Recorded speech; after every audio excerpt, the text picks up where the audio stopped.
Void. The prince and princess travelled down the path in silence. Philip put his arm out for her to hold, and Aurora Rose tried to ignore it, but finally accepted it, giving in to her present state and tendency to stagger. She kept replaying the last few seconds in which she had killed the demon. It was harder to drive the sword into the thing's body than she had imagined it would be, but was it still perhaps easier than it would have been with a real human? Would there have been more resistance? Would she have been more hesitant? Would the fact that it was an actual person have stayed her hand at all? Or had the past few days changed her more than all of her years in the ether reality had? Philip was complicated now. She didn't want to think about him. His feelings for her were unbearably strong. His treatment of her in the forest cottage had been abominable. Or had it? Wasn't it just the way he would inevitably end up, considering his life experiences up to that point? Did he have any reason to trust a random girl in the forest with the truth? But didn't he love her? She didn't want to think about that. It seemed like whoever she was, Aurora or Briar Rose was some sort of maelstrom of deceit, causing all who came near her to lie. For the first time she wished she was out of the dream world, immediately. She wanted to wake up and see the actual world and face people and make them face her. She was exhausted. She wanted to slough off all the layers of falsehoods like the tired grey skin of a snake. "How close are we?" she mumbled, finally breaking the silence. "It's a little confusing round here. There are rocks, large ones, not that far ahead, I believe," Philip answered, carefully trying to keep his voice neutral, not wanting to seem overly eager or grateful for the attention she was showing him, not wanting to scare her away. "As soon as we see them, it should be a short way to the house, alongside the little stream." I remember those. Immediately another flood of memories pummeled her. She gasped, but forced herself to keep walking. Now it was like a valve was turned on and couldn't close all the way. Even when the initial burst was over, the images continued to trickle in, never ending. She could feel the rocks. She had climbed on them. She had rubbed her hands on them. She had found darker rocks in the stream that she could draw on them with. She had balanced on the rocks. She had pretended she was an eagle nesting on them. "Get down! Ladies don't act like that," Flora had yelled, catching her once. The other ones had looked at their leader with sceptical faces. "Well, I mean, they don't. She won't be able to when, she continued in a way that hadn't made sense until now. "Maybe if more princesses climbed rocks, the world wouldn't be in the state it's in," Meriwether remarked with her usual crankiness. At the time, Rose thought she meant princess in a generally snarky way. "Well, we should try to remain consistent," Fauna said reasonably. "Are we raising her to be a lady or a girl in the woods? We never discussed that, really." "Oh, I don't know, that's a fair point," Flora said, putting her hand to her head. "She has so much natural grace and nobility. Let's discuss it further, but let her be for now." The young Briar Rose had latched on to the let her be part and forgotten everything else. The older Aurora Rose grudgingly saw the dilemma. They had been raising a princess who didn't know she was one. Their little lessons and flights of fancy were starting to make sense, eating with the right utensil when they had it, the steps to a few court dances, the few things that the aunts had made a princess, that the fairies thought made a human princess. Fairies who really, until they remembered the task, let her run around naked and do what she wanted, because that was normal for fairies. What if she'd been raised in the castle? She wouldn't, as Philip said, have had what little freedom she had enjoyed in the woods. She wouldn't have hunted with foxes. Of course, she would have had 2 loving human parents, maybe, who might at least have been all right, like Philip's, but nothing special. A prim kiss once a day before bed after studies, who might just have been passing time until long before Sutton came along. It was too much. Being hit with the memories, suddenly understanding them in a new context, almost sympathizing with those who had lied to her whole life. "Do you want me to carry you?" Philip asked, putting a hand on her shoulder. Aurora Rose cursed under her breath. It was taking all her effort to stay upright, and there was something coming out of her nose that she was pretty sure was blood. More than anything she wanted to be carried the way her aunts had carried her when she was tired as a little girl, when she had played too hard or cried too much or just couldn't make it back to the cottage. She was exhausted and miserable and aching and in pain, and Philip, good old Philip, could easily take her the rest of the way and even enjoy it as penance for his previous sins. No. She set her jaw and kept walking. Philip didn't say anything. He just quietly kept pace with her. The path dipped unsteadily at what was either the site of an ancient creek bed or a spot where rain naturally collected when it ran down the hill. Topsoil gave way to pebbles and rocks and little sharp divots that were deceiving to the eye. She stumbled twice before they had gone more than 20 meters. With a burst of annoyance, she spread her fingers. If it was really her dream, her head, there would be wide, smooth roads, cobbled and drained, to where they needed to go, or at least well-packed dirt. The little rocks danced and sand shifted. Philip stopped, foot hanging in the air. At first he was unable to see the cause of the movements. His hand went tentatively to his sword. Aurora Rose frowned, concentrating. Why couldn't the ground see where it was supposed to go? Fill itself in. The rocks and sand and dirt acted like lodestones that didn't like each other, or raindrops on top of dry dust. They skittered around nervously, not wanting to go where she wanted them. The uneven places and holes remained. She shrieked with frustration. Philip risked putting her hand on her arm. We're entering the deepest part of your mind, remember, he said gently. I don't think it's supposed to be easy to get to. It's a difficult path to who you really are. Spare me more philosophy. I'm angry right now. Well, how about this? You're not Maleficent, who had hundreds of years to perfect her magic. The sound she made in response could have been either animal annoyance at, or human acceptance of the logic in what he said. So they travelled more slowly. The path eventually opened up to an ancient clearing. The trees thinned out and a stream which had been hiding shyly deeper in the forest came close to them, rocky and gurgling. Grey stones emerged from the forest floor with moss and needles and even trees on top of them. They looked like they had just popped up their heads for a few moments to look around and would disappear back down below any moment. This is starting to feel familiar, the princess said cautiously. She shivered, but in a good way. Finally, something was starting to make sense, to feel right. Philip wasn't paying attention to her, which was strange because he was always paying attention to her, even when she was being mean, or distant, or both. Do you remember this? This is near where we met, isn't it? She pushed. But he made a motion with his chin in the direction he was looking, which was not at her. Standing farther up the path, as if she had always been there, was a little girl. She looked like a waif, maybe 6 years old, dressed in a greyish-pink shift that didn't cover her arms and fell thinly to her knees. An ugly, lopsided crown that looked like a child's drawing sat tilted on her head. Her feet were bare. She was as pale as a wisp of cloud, and dark half-moons rode beneath her startling violet eyes. She stood perfectly still. Not even a stray breeze ruffled her perfect blonde hair. Aurora felt cold horror creep its ugly fingers up her back. The girl seemed perfectly calm. Complete stillness surrounded her like a heavy cloak. Although there were no clear shadows in the eternal twilight of the ancient forest, everything seemed dimmer and greyer around her as if bathed in gloom. She waited patiently for them to speak first. "Who are—" the princess began. "Kill it!" Philip cried out, suddenly finding his voice. "It's a demon!" Without a moment's hesitation, he rushed at the girl, sword out. Aurora Rose grabbed the prince, although she wasn't sure exactly why. It wasn't just because it was an unarmed, pretty little girl with long eyelashes that he was about to attack and went through with his blade. Philip was probably absolutely right that the girl was another one of Maleficent's demons, but there was something terribly familiar about her, about the air around her, the lack of colour. The girl smiled faintly, watching them. "It's all right. He couldn't have touched me anyway." When she spoke, it was like there was no distance between them at all.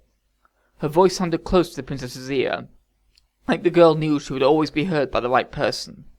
Philip clearly did not like her tone. Frankly, neither did Aurora Rose. She didn't stop the prince when he launched himself at the girl a second time. He was beautiful to watch, all grace and consummate skill, warmed up by the battle with his twin. The princess flinched, waiting for the thrust to the belly that would take the child down. But the girl flickered, like a candle about to go out. She was there, and not there, and there, and not there, and where Philip's sword would have connected with her flesh, she was suddenly a few meters away, in the same pose, with the same look on her face, as if she hadn't had to do anything, not even think, to get there. To his credit, Philip hesitated only a moment before spinning and lunging again. The girl flickered, appearing a few meters away. Philip spun around and slashed even faster than he had before. It didn't matter. They kept going at it, Philip attacking and the girl smiling and disappearing and reappearing and nothing else. Aurora Rose felt sick. None of the magic, nothing they had seen in the dream world before, had looked anything like this. Finally, Philip fell back, exhausted. "I told you," the girl said. Not with a mocking tone, but with one of infinite patience, which was somehow worse. "You cannot touch me, Prince Philip." I do not intend to touch you, demon, he growled. I mean to run you through and keep your evil hands away from Rose.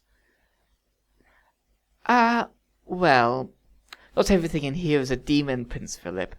Or rather, not all of the things in here are Maleficent's creations, the girl said, strangely adult sentences coming in her high young voice. The prince and princess had matching expressions of confusion, which the girl obviously found amusing. Some things are from Aurora's own mind. The princess sucked in her breath. There was something resonant in that statement. The girl did not look exactly like her, but the crown. Oh wait, is it Rose now? What is it, Rose or Aurora? What are you going by these days? The girl asked, brow furrowing in put-on seriousness. If you're from my mind, you should know, Aurora managed to say, trying to channel Philip's usual insouciance. Ah, but you don't know, do you? The girl said. From your mind? What is she talking about? Philip demanded. Rose, what is she? What is this? All of her life had been in action. All of her life had been waiting for other people to do. Ever since she had escaped the Thorn Castle, she had known she wouldn't last much longer if she continued this way. Before she could talk herself out of it, she drew her sword and attacked. She didn't question whether she could strike what looked very much like a young girl. She just screamed and threw herself into it.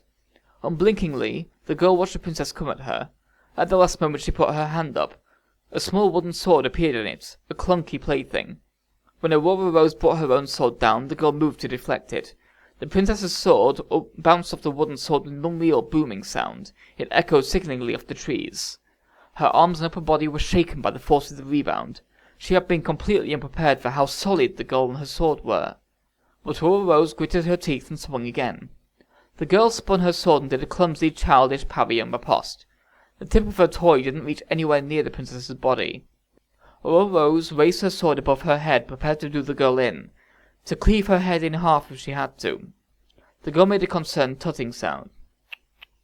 Are you sure you're up to this? The princess shook with the effort of holding the sword. It wasn't so big a thing, really, but it was solid metal and above her head. She could feel the blood draining down her arm into her shoulder, and it ached terribly. And what was the point? They couldn't kill the thing, whatever it was. Her sword fell to her side. Rose, kill it! Philip shouted. It's not a little girl. I know, she said dully. Don't feel bad, the girl said. You've only killed one other person, really. I'm not counting the mist-sprite, because your boyfriend here helped you finish it off. Aurora Rose felt herself wilting. Person? That demon who looked like me was no person, Philip said quickly. It was another evil creature, like you, whatever you may think you are. Honestly, you seem a little tired, the girl observed, looking at Aurora Rose and ignoring the prince. The princess collapsed to the ground. It was kind of a relief. She didn't really want to kill the girl anyway, and the ground was safe and comfortable. The girl smiled sadly at her like a mother at an exhausted baby. Philip watched in confusion, but only for a minute. He took the opportunity to try a sneak attack, running up behind the girl with the pommel of his sword raised to knock her on the head.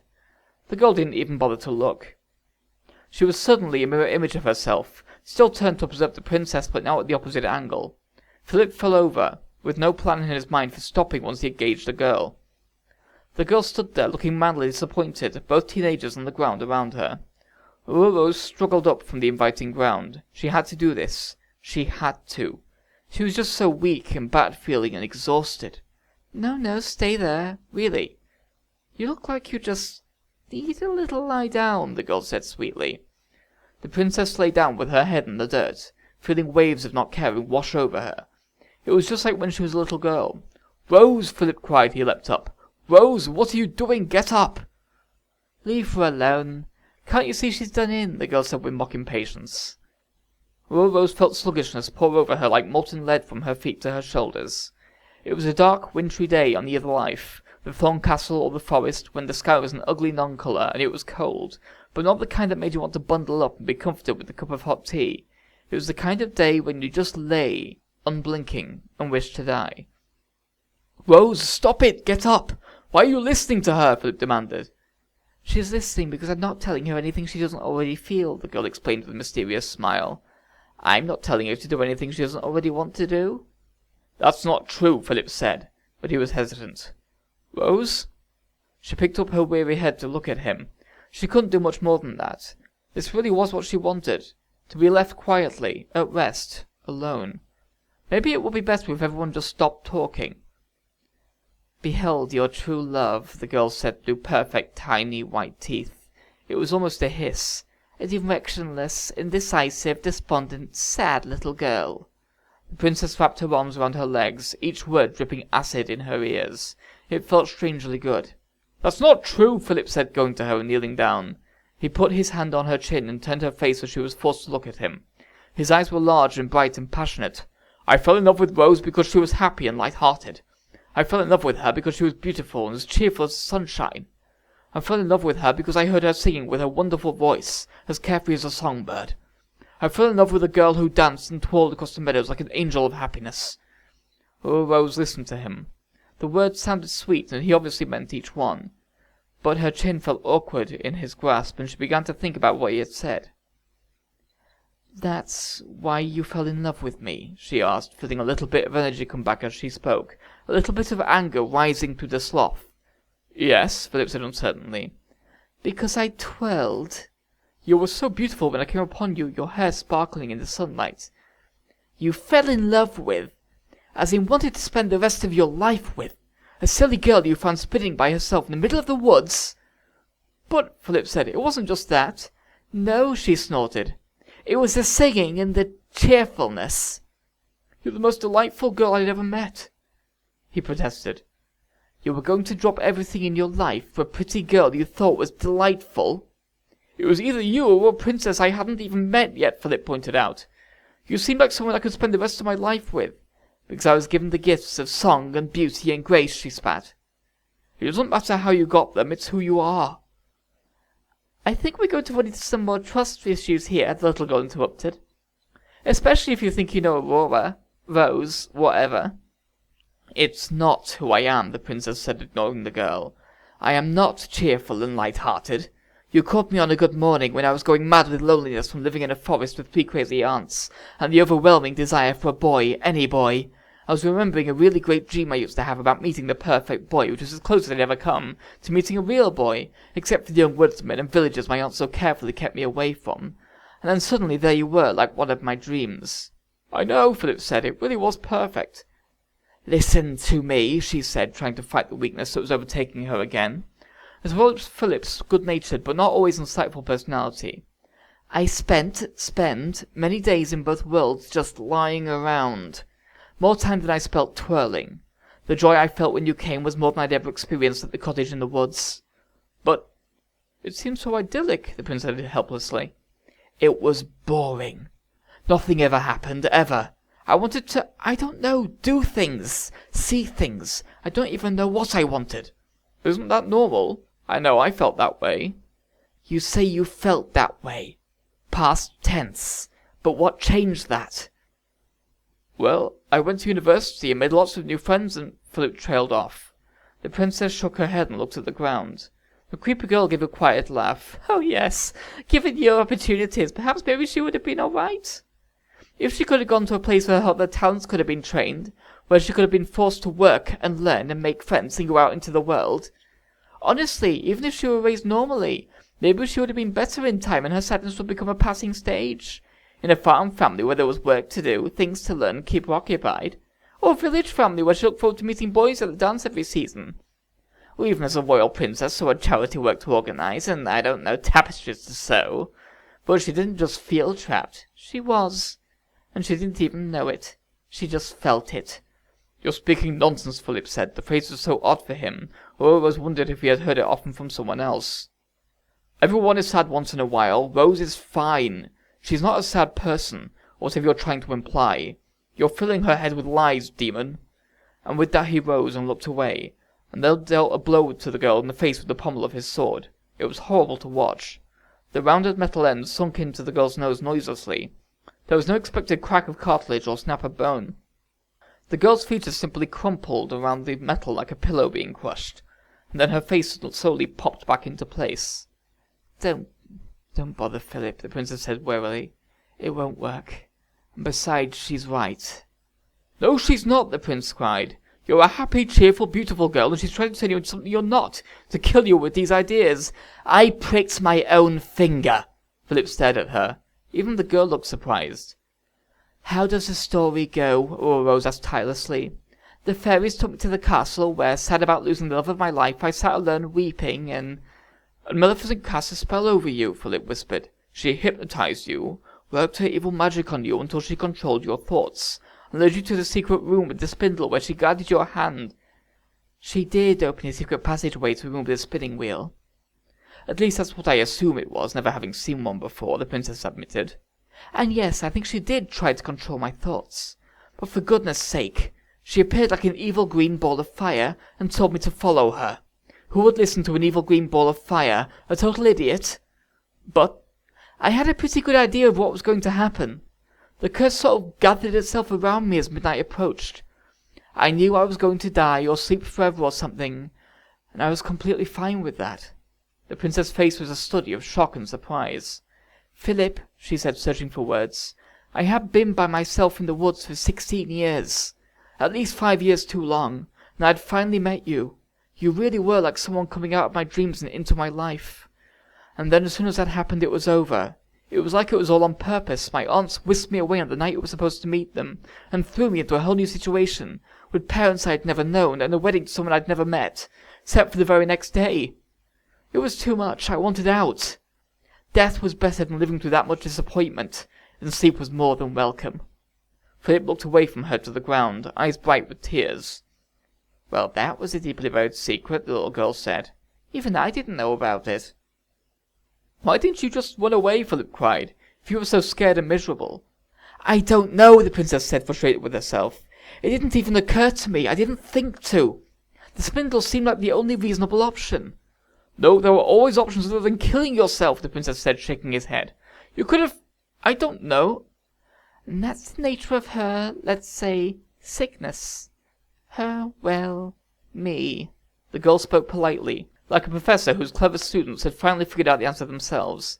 The mind traps itself. She couldn't see any way out. Everything seems too hard, too difficult, too tiring, too unlikely, too prone to failure, too inescapable. With each pronouncement, Aurora Rose wilted. Each thing the girl said was absolutely true, had always been true. It was as if it was finally recognized by her mind and body as she said it. The familiar black lethargy came over her.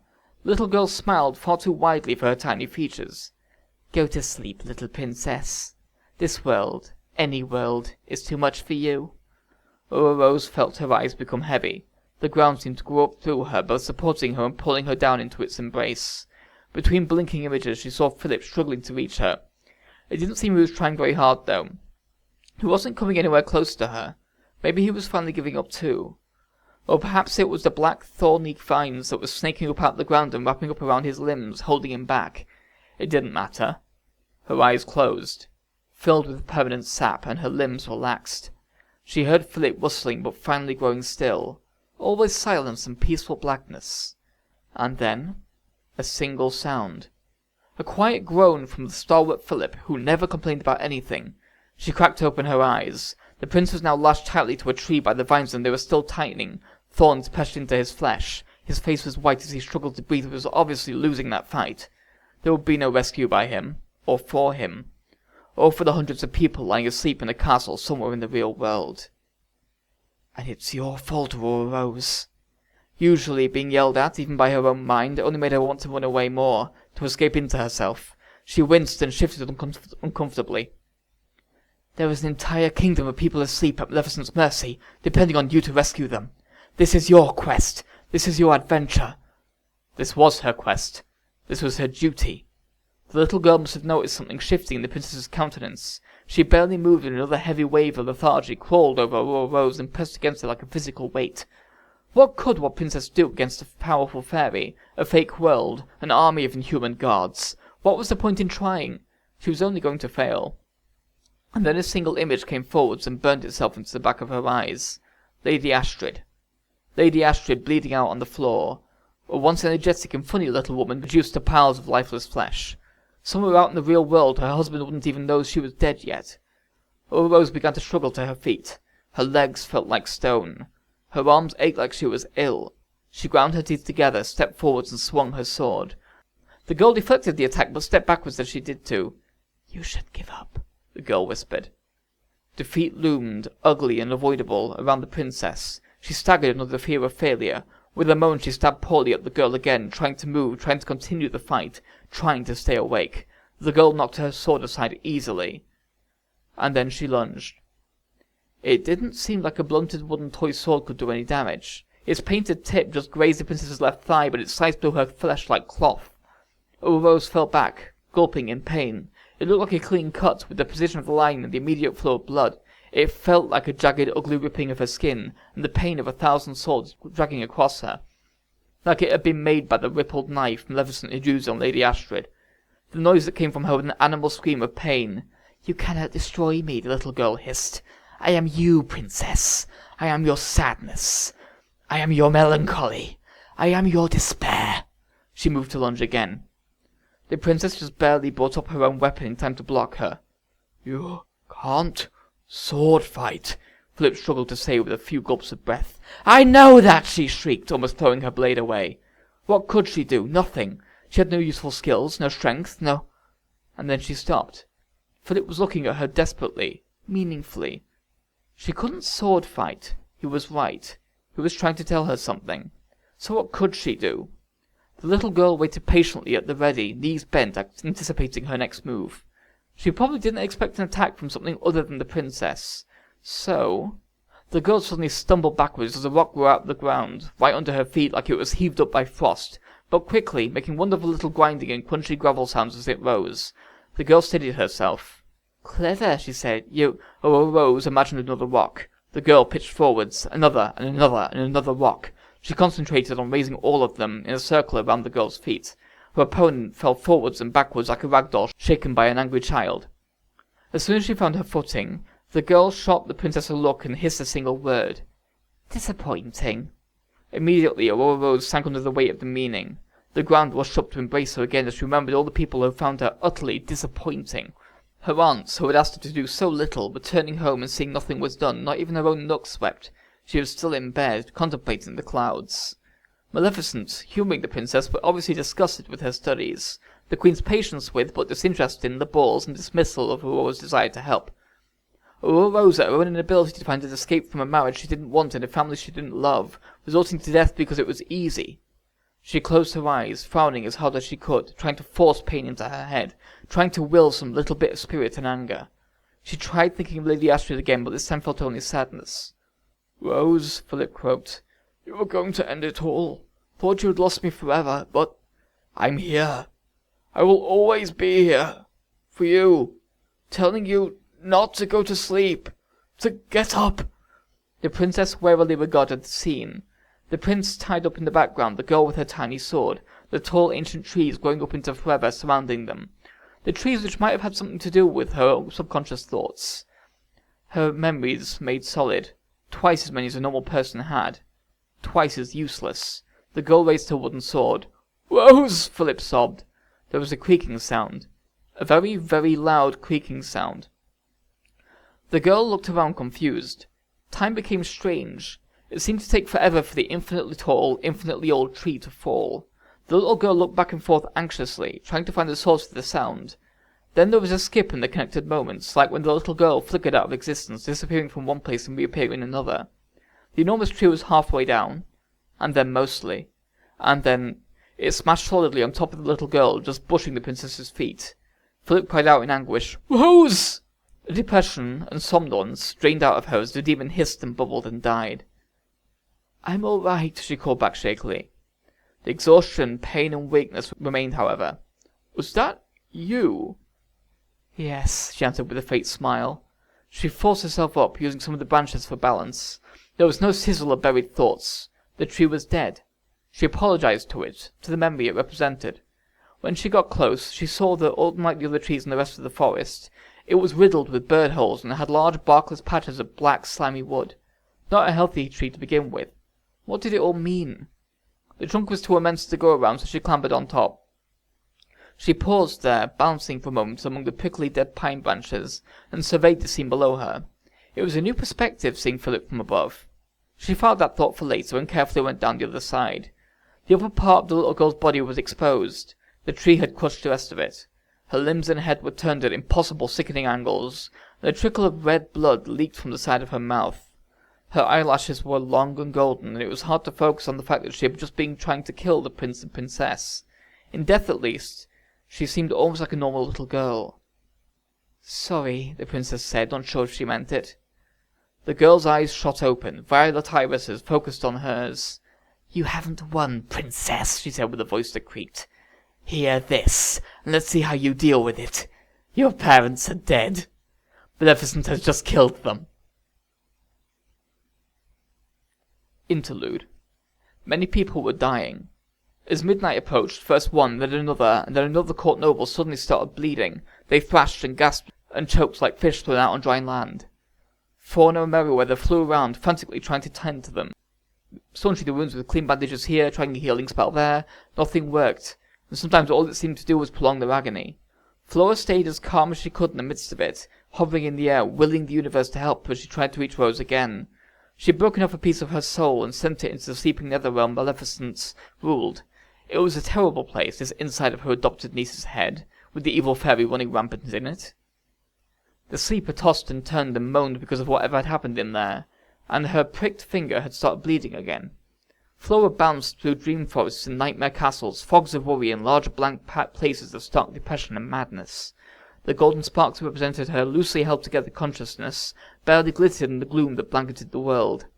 Only later, when she had time, would she think about her poor Briar Rose, and how it was possible that none of them had seen this darkness within her adopted daughter. Now, however, was the time to act. She felt the tether tying her to the real world grow taut and thin. She couldn't go much farther. She urgently flung out her consciousness, looking for something, anything that could help. But all she could see was murky, worthless gloom, and confused shadow people whose spirits were utterly enslaved to Maleficent's spell. There, up ahead!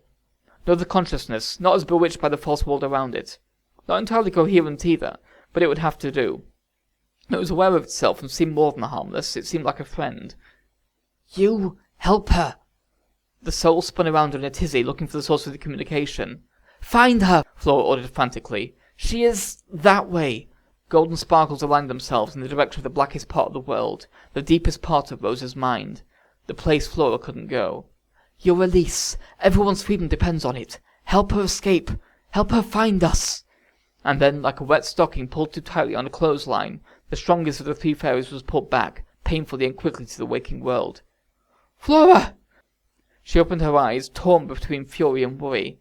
Her cohorts were unlikely to have summoned her for anything that wasn't important. Merryweather had her by the arm and was already dragging her. Her eyes were bright, fairy tears, sparkling and sharp, coursed down her cheeks. "It's them this time!" she cried. "Oh, Flora, she's got them!" Not wanting to believe what she suspected, Flora let herself be led to the throne room. There Fauna was hysterically flitting from king to queen, who just scant minutes earlier had been peaceful and sleeping in their giant seats. Now they shivered and convulsed like ragdolls as blood poured out of their hearts. "But why?" Flora cried. "She doesn't need them." In life, King Stefan was both a good king and a faintly humorous man, with his drooping moustache and calm demeanor. Now he rocked and heaved inhumanly, his skin ashen and waxy. The state robes he wore in anticipation of the royal wedding day were thrashed into rags as he tried to escape his own death still asleep. And Queen Leia, her mouth twitched and pulled from side to side like a hideous puppet's, her sad, peaceful features melting and expanding with desperation.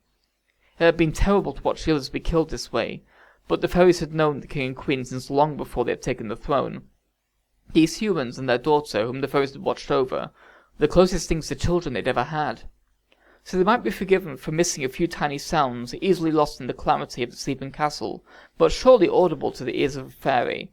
The sound of stone cracking, the sound of shards falling away like tinkling like glass, the sound of triumphant black wings stretching out their stony prison, the cackling call of an evil fairy's raven taking flight to discover what had become of his mistress.